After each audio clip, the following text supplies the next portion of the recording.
Started.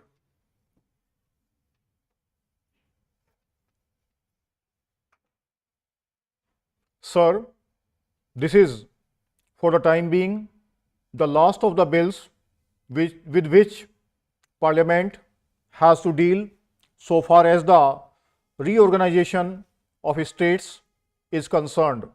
The House has already passed the States Reorganization Bill and also the West Bengal Bihar transfer of territory sequential or incidental could be included in those two acts, but there were some provisions which had to be provided for in the Constitution itself. Such provisions have been included in this Constitution 7th Amendment Bill. Now, advantage is also taken to incorporate certain other changes or amendments in the Constitution because it was considered that they too would have a very great bearing on the administration, not only in the reconstituted states but in other states as well.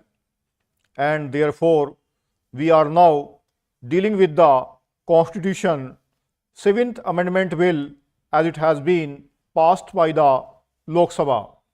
Certain changes were effected therein after this matter had been considered by the Joint Select Committee, and now I shall very briefly point out to this House the broad features of the bill as it has emerged from the Lok Sabha. So far as representation in the House of the People, in the Council of States or the Rajya Sabha, and also in the state assemblies is concerned, due provision has been made. So far as the Rajya Sabha is concerned, the figures was fixed at 220 as will be found from the bill. So far as the Lok Sabha is concerned, therein we have got direct representation under adult franchise and 500 have been fixed as the maximum number so far as representation from all these states are concerned.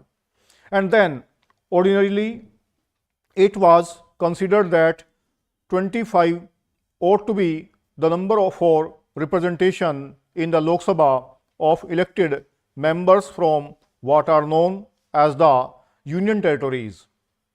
It was considered that the number 25 may be necessary even if certain further political changes also were to take place, and therefore it was considered that 20 would be a fairly adequate number so far as the present Union Territories as also other areas that are likely to come to India are concerned.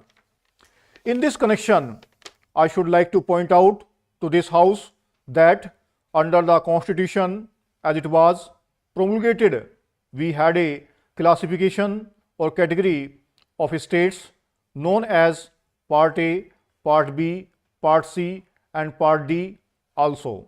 So far as the Andaman and Nicobar Islands were concerned, and naturally on account of this particular gradation, the rights as also the functions of the various states and the legislatures therein have differed to a considerable extent.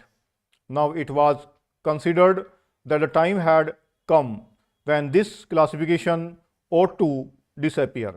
In 1947-48, as the House is aware, we had the integration of states, and all these states either singly or in groups were brought under the category of Part B states. Part C states were such where it was considered that there ought to be a more direct relation in the sense that they ought to be under the superintendence and control of the President on account of a variety of regions. The case of Andaman and Nicobar Islands was one by itself. After the administration extending over 7 or 8 years, it is now considered that this classification ought to go, and therefore these states are composed of the former Part A and Part B states, and also portions of Part C states so far as they have been merged in the other states. Therefore, under the present category, we shall have only the states and the union territories. So far as the union territories are concerned, there will be 3 further categories of territories according to the way in which they have been treated. We shall have, for example, Delhi as a union territory by itself, and certain special provisions have been made, as I shall be elaborating soon.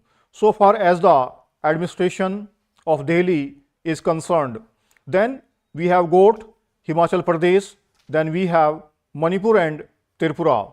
So these 4 are union territories by themselves. In addition to them, we shall have 2 further classes of territories. Therefore, so far as these 3 categories of territories are concerned, certain provisions have been made in the present Constitution 7th Amendment Bill.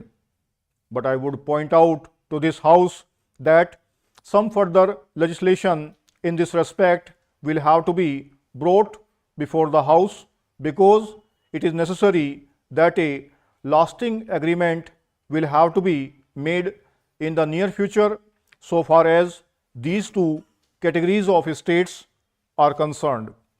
Then, sir, I come to the question of deficit financing. That is a question which worries us all. There have been indications that there is an upward trend in prices. We are concerned about it, and we are quite aware of the dangers inherent in deficit financing. It is not kept under proper control. We have to see that we safeguard ourselves against all those consequences of which we are fully aware. In the interests of the poorer sections of the people, we have to be vigilant about all these things. Sir, no rigid figure can be given in advance with regard to what exactly is going to be the extent of deficit financing. Even the figure which is there in the plan flows from certain assumptions. For example, there will be a certain amount of increase in the production and the purchasing power which is going to flow into the hands of the people as a result of all these development programs will be mopped up, and so on and so forth. Sir, if those conditions are fulfilled, I am quite sure that deficit financing even at that level will be quite feasible.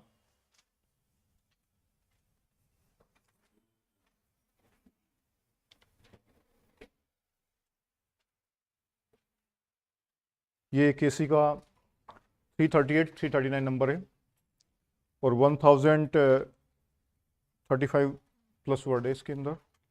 Speed में आपको बताता हूँ इसकी.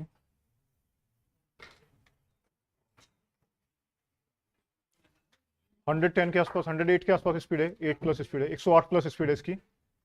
Next लिखेंगे आप 100 के आसपास.